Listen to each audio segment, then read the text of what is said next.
welcome to the Wealthy After 40 podcast, the show for Gen X women and couples who are ready to ditch financial stress and feel confident about retirement. I'm your host, Daleen Higgins, money coach and retirement strategist, to help you gain clarity and confidence with your money by creating a spending plan that aligns with your financial goals and dreams so you can spend intentionally, save consistently, and feel at peace about your future. Join me every week to understand your money, simplify your decisions, and take intentional steps toward the life you want.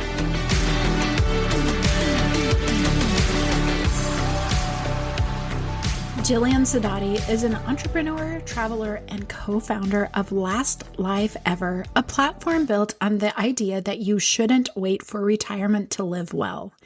A mom of three based in Rincon, Puerto Rico, she shares her adventures at Last Life Travel and helps people design lives full of meaning experiences. Thank you for joining us here today, Jillian. Excited to talk to Jillian. She is, quote, a travel expert. So we're talking about traveling today. And I know many of us, as we head into retirement, that is something we really think about, are thinking that's what we're going to do. So I thought, you know what, Jillian would come and share. She's set up some amazing travel trips. I'm sure she'll share those with you. And then basically how to plan and prepare. So Jillian, before we jump into the questions I have to get us talking about those things specifically, share who you are and what you do and how you got into the travel side of it all. Yeah. So it's interesting. I was an attorney for 15 years and my life was like pretty miserable. It was interesting because I was having this really great career and yet I found myself just wishing I didn't have it anymore. I was making a ton of money and I just didn't want to have it anymore. I ended up going to a conference and I met this guy who's now my business partner. And he said to me, "Oh yeah, I used to be a lawyer." And I remember thinking, "Oh yeah, I used to be a lawyer." And he told me a story about how and this is his story, but I'm going to tell it anyhow. He told me a story about how he was a bankruptcy attorney, a very successful bankruptcy attorney. And he got really sick when he was in Peru at Machu Picchu, got home and found out he had leukemia and thought he was going to die. And went through all of that, the chemo treatment and whole things. And when he came out of the fog of leukemia, he realized, I'm not going to do this attorney stuff anymore. Not only that, he had to file for bankruptcy, right? So it was like this whole, what am I doing with my life? And he was already committed to traveling. And for me, I wanted my kids to have a life of travel that I did not get when I was a child. I grew up in a very middle-class situation, but I was also the oldest of 5 kids. So our idea of travel was getting in the station wagon and fighting the entire down the I-95 and fighting the entire way and then ending up somewhere or minivan, whatever it was that year. And I remember thinking when my kids were born, you're not waiting. I think I was 20 when I got my passport for the very first time. And I remember when my youngest was born, I have 3 kids. My youngest was born. He was fresh out of the womb. I still have his first passport and I got him a passport almost immediately. And that's really when I started going, I'm going to travel and I'm going to travel hardcore. I'm never going to say no to travel opportunities. And that became even more clear when my husband and I planned a trip that we had been planning for all intents and purposes our entire lives together, right? We'd probably been together at that point in time. My oldest was 7. So we'd been together for about 15, 16 years at that point in time. We won an auction, a church auction for a trip to Italy. And this was a trip that we had planned to take before my oldest was even born, right? We bought the auction and then we still had to plan the trip. We still had to plan when we're going to go, when to take the kids out of school, that kind of thing. So we ended up planning 18 months out. And a month before, My husband, he'd kill me if I told you this. My husband had a yoga accident and tore his labrum in his hip so badly that he couldn't even sit in a car, let alone be on a plane for 8 hours. So that was a moment in time where I had to make a decision. Was I going to take 3 kids to Italy by myself, or was I going to sit at home and feel sorry for myself? And my husband's like, you're going on that trip. And so that's what I did. I think I said the wrong thing. My son was 7. He was not 7. He was 10. So my oldest was 10. And then I had a 7-year-old and a 3-year-old. And we went to Italy and we spent 2 weeks in Italy by ourselves. My aunt came out and met with us for a little while, and she hung out with us for a little bit, which was great because I had an extra room. I had an extra hotel room that I already paid for. So somebody might as well use it. Yeah. And after that, I've figured out every trip I've ever wanted to take. I've figured it out. How are we going to do this? Am I paying for it with points? Am I going to save for it? What are we going to do? And that's it. And then there's going to be those times where you're like, okay, maybe I can't afford the $15,000 Tahitian vacation.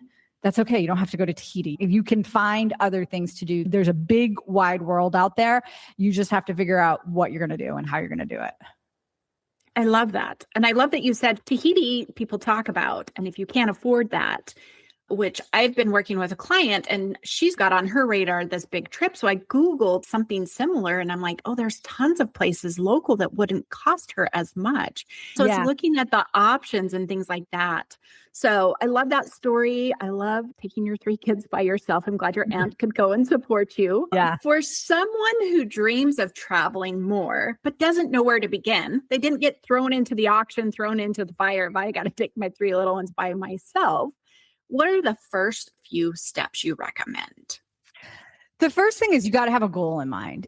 I absolutely have to. I want to go to blankety blank. And the word someday should never come out the end of that sentence. It always should be just a definitive, I want to go to X.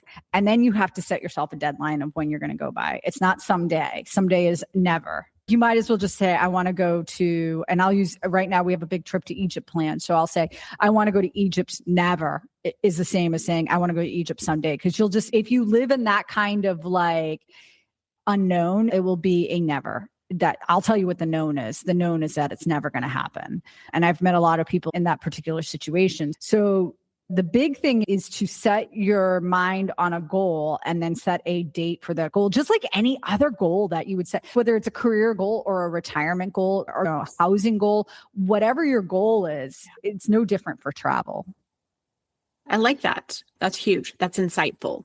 So what are some ways people can travel without feeling like they have to spend a fortune? The first thing you want to check out is, where is it cheap to travel? There's some really exotic places that are crazy cheap to travel. Vietnam, Bali, Egypt. Now, there's certain things you have to know before you go, type of things in going to all of those places. But all of those places are relatively expensive. You could go to Tanzania for relatively low money if you do it correctly. If you find the right plane ticket the most expensive thing in Tanzania is the plane ticket. You can stay in some really nice places for low money in a place like Tanzania and go on safari. So those are the things you want to explore, is where is your dollar, your good old US American dollar going to go the furthest? And then where can you get a great deal on plane tickets? And are you willing to go when everybody else isn't willing to go? Some of the best trips I've taken, especially with my kids, were the week before Thanksgiving. Right. And not Thanksgiving, Christmas. Right. I remember this one particular time we were like in Cabo San Lucas, Mexico, or it was either Cabo or somewhere in Mexico, Cancun, some big tourist destination. And we were staying at one of those all-inclusive resorts, and we were there until the 18th of December. And the 18th of December was when we were leaving. And the 18th of December is when that resort got crazy busy. And it was like, oh, I'm so glad I'm leaving right now. And those people paid a premium for being there that week. And it was way more expensive. It was not just way more expensive. The staff is more taxed. Your service isn't going to be as good. The food's probably not going to be as good because everything's rushed and there's so many people. Those are the things you really want to consider. Am I willing to go when others aren't? Like, for example, going to Paris in November as opposed to in the springtime, right? If Paris is your dream to go there. And by the way, I'm actually going to Paris in a week. There's a lot of cheap things you can do in Paris if you do it right. I've stayed at a ton of Airbnbs in Paris as opposed to hotels, which is super helpful. Are you going to get a view of the Eiffel Tower? I have some news for you. You can see the Eiffel Tower from all kinds of different places in Paris. You don't need to be looking out your hotel window at it. You can stay at a decent Airbnb and do okay, or even stay at an efficiency hotel that like is just great. One of my favorite hotels is a budget hotel in London, and it's called Premier Inn, and it's absolutely fabulous. And you can get family size rooms and things like that for the cost of a regular hotel room that has more frills. You really got to consider, how much time am I spending in my hotel room? Do I need a decent night's sleep with clean sheets and a clean bathroom that's safe? Yeah. That's really what you need. I agree. It's like making those adjustments and really fleshing that out. We ended up, because of different reasons, not because we chose to go there, we ended up in South Carolina in December. Beach was empty. Yeah, It was like the week before Christmas, and it was 60 degrees. It was not 89, but from where we were from, which was 30 at the time, 60 was really quite pleasant and enjoyable. Yeah. We didn't have to fight the tourists. So I love that suggestion as well. I know you mentioned travel points. How does somebody go about that if they're unfamiliar, or maybe some tips and tricks on that? This is where AI is like your super best friend at this. Asked me 2-3 years ago about this tip, and of course it didn't even exist, but now you can gather points somewhere. And my point gathering of choice is American Express Platinum, which not everybody is going to be like, is going to want to do that, because American Express Platinum also comes with a very hefty yearly fee. But American Express Platinum has paid itself in spades. It really has. But you can also do the Chase Sapphire Preferred card or the Capital One. I forget the name, but one of the Capital One cards. So you just want to kind of research that. But then what you can do with AI is go just ask them, what can I do with all these platinum points that I have? Because rarely is the good deal that you can just buy travel on American Express travel site, except, and this is one of the reasons I love American Express travel points so much, the platinum card so much. They have a thing where every half year they give you a $300 credit on their fine hotels or hotel collection hotels, which you can find on their website, and you book it through their website. I got a hotel in Dubai for pretty much free. That was a Hilton Canopy, beautiful hotel right on the water with $100 hotel credit as well. If I wish I could show you pictures, I know we're on, like, we don't have but this hotel was gorgeous. It was an incredibly great location with amazing food. I went there during Ramadan. They had, when you go to the Middle East and there's happening, the food after sundown is like nothing you've ever had in your life.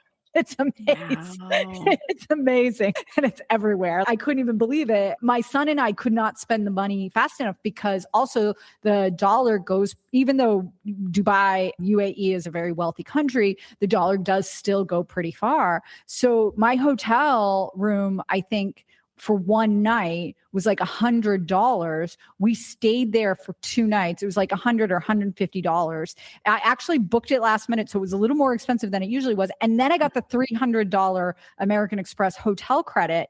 And then on top of it, I got $100 because I booked through American Express. I got a $100 credit with the hotel and an upgraded room. Things like that, where you say, okay, I'm going on vacation for 2 weeks, and you can stay 2 nights on a bookend of your vacation at a really nice place. It makes it worth it. That's usually something I do. For example, last time I went to Tanzania on safari can be like, I don't want to say it's rough on your body, but you're in a safari truck for 8 to 10 hours a day. So it's a lot of driving and it's a lot of being out in the Serengeti or some of the other parks. And so it's just, it's tiring. It's exhausting. It's a little dirty in a lot of ways, even though Tanzania is an incredibly clean country, believe it or not. What did we do? We stayed at a 5-star resort at the beginning and the end of our trip. So it felt like a little luxury in the trip. And it was just the perfect end to the trip. And still the hotel, because it's Tanzania, the hotel, even though it was a 5-star resort, was really inexpensive. One of my friends who was with us, literally every night he was there, got a massage because it was so cheap. Wow. Yeah. So, but listen, I have a lot of friends who are, we're talking some pretty exotic places. And I have a lot of friends who go, I can't travel that far. I just can't do it. I can't do it. Or I don't want to be my husband's a perfect example. Ever since that trip to Italy, now he will not get on a transatlantic flight. He's like, I don't have to do it. It's not something I have to do. You don't need me to go. And he's right. I don't. I have plenty of travel partners and companions, and I like to stay married. And it's not for him. But I have other friends who are, it's not that they don't like to get on planes. They're downright afraid of planes, or they're afraid. I've had a couple of family members who tell me straight out they're afraid to leave the country, which listen, I can't help you overcome that. I can just tell you what my own personal experience is, especially that last trip to Tanzania. I took my 11-year-old with me and we were fine. And we went all over the Middle East and Africa by ourselves and we were fine. But that's not the point of this. The point of this is to tell you, you don't have to go to super exotic places to have a super exotic time. And one thing I would say to people is that if you are worried about retirement and saving for retirement and still experiencing life to the fullest, is to really look in your own backyard, because that 11-year-old who can't take it when I leave without him, he thinks I have audacity when I travel without him now. Yeah. As a matter of fact, he doesn't understand why I didn't plan a trip to Australia this summer. He swears I promised him a trip to Australia this summer. That did not happen, but he swears it did. But that same 11-year-old was, swear words are appropriate here, but I will not use them. That same 11-year-old was the worst toddler on the planet. He was a nightmare. He was a nightmare to bring anywhere, long road trip. I could not possibly bring him on a plane. He would terrorize everyone he would come in contact with. So when he was that age and so impossible, I just knew I couldn't bring him on a plane. So I didn't. And what we did instead for my kids who were older and they wanted to adventure, we just went to the biggest city for me at the time was San Diego. And just once a week, we'd go down to San Diego and find a new international restaurant and eat at that international restaurant and then go and do something in San Diego. And usually what we did, because I had a nightmare child, usually what we did is we would go to it was during the summertime, we'd go to the outdoor symphony. And so we would have a dinner at a international restaurant. If my kid was acting out, I would just take him out of the restaurant and then we go to the outdoor symphony. And that was somewhere where he could run. We could sit in the back. He could run around, make all the noise he wanted and bother nobody. And I know we're talking to people who are not raising hellions. They've raised their hellions, right? We're talking to people who are looking to retire. But my point is like, you don't have to get on a long plane ride, travel to exotic destinations, move points all over the place, or save for years and years to really experience international cuisine or really experience adventure in your life. And you can do it right in your own backyard. You just got to find it. During COVID, my oldest son was he got crazy sick with COVID and was pretty convalescent for many months, just wouldn't move off the couch because he hadn't moved in months. So he got COVID in March of 2020 and July of 2020 rolled around and he was still like sleeping 10 hours a day. It was awful. He was a 12-year-old boy. So it was pretty scary. And then if he wasn't sleeping, he was just laying and staring, not doing anything. And so I just threw him in the car. Again, we lived in Southern California. I threw him all in the car. I said, get in the car. We're going on a trip. I just drove to Yellowstone. We're just going to drive to Wyoming. That's a long drive. and you're going to get some fresh air. And honestly, and so we stopped at a couple places on the way. We stopped at Zion National Park. We stopped at a couple other places, and then we made it to Yellowstone. We went to Teton, and we went to Yellowstone, and then we came back. And on our way back, we stopped in Vegas, and I have the greatest video of my son jumping on the bed. And again, American Express points paid for that hotel. I got the credit, and it was COVID, so everything was cheap. I have the greatest video of my 12-year-old jumping on the bed at the Wynn Hotel in Vegas during COVID because just getting them out of the house and getting them moving. And that's how travel and seeing something new can really revitalize you for the next part of your journey. I love that. I know, and I want to talk about that you've done some adventurous trips, but I love that you can share how to find adventure without, like my husband, my daughter, they do not want to fly over water. They don't want to be on the plane for that long. 2 hours is just so much for them, but yet you can find it a lot closer through different means. I love that. But what I would love for you to share with listeners now are the adventures that you're planning. And I know the one trip is booked, but some other ways, and maybe they can connect with you in the future. Oh, absolutely. The first one that I want to encourage people to come and join us is an incredible Dominican Republic trip that we're doing in the northern. It's not in a tour. One of the things we don't do is anything. My business partner, the one who had leukemia that I talked about, one thing that we don't do is anything that you'll typically find anywhere else. That's the whole point of what we do. It's supposed to be an adventure that is bespoke and you can't get anywhere else. And he and I have done the adventure at some point in time, so we know all the ins and outs. And so one we're doing in October, if you guys want to join us, is at the Dominican Republic, but not in any of the very well-known tourist destinations, but in the northern part of the Dominican Republic in a place called Las Terrenas. And we're going to stay at a really small resort that I actually happen to be an investor in. And we're going to go adventuring around and see waterfalls and beautiful white sand beaches and go on a catamaran and go to the national park and things like that. Things that you typically wouldn't do, going to a all-inclusive resort in Punta Cana, right? So that's one. The one you're referring to. And by the way, if you're really interested in this particular trip, to anybody who's listening, I want to encourage you to reach out to me, because we're actually going to Egypt next week to see if we can get more spaces available. So if you're interested, please reach out to me and we'll see if we can squeeze you on. But we are going to Egypt to see a once in a civilization event. And that event is the solar eclipse over Luxor.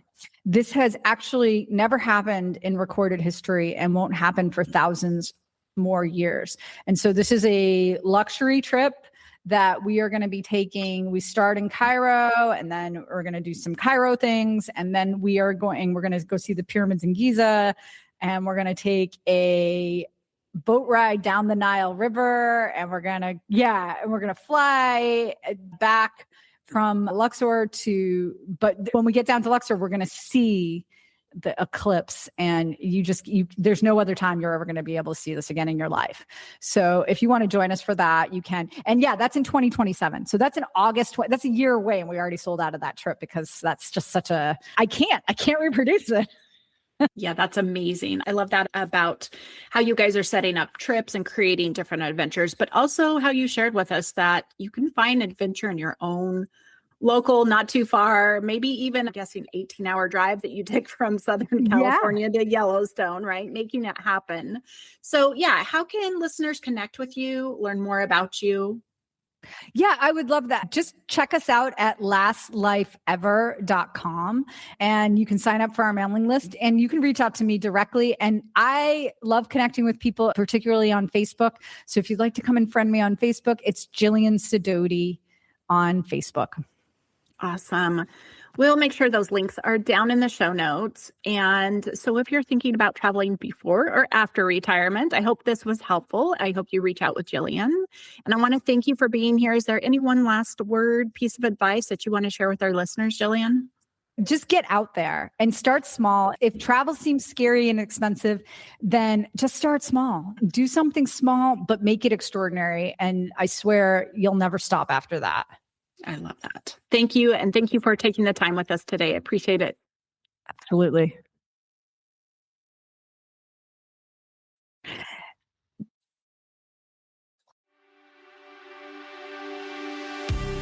Thank you for spending this time with me. If you're not already following the show, be sure to hit subscribe so you don't miss what's coming next. And I'd love to stay connected with you between episodes, so come join me inside my Facebook community, Retirement Ready Hub for GenXers. It's where we're having real conversations about money, sharing wins, working through challenges, and building a clear path toward retirement. And remember, retirement isn't just a dream, it's a plan, and you get to make it possible.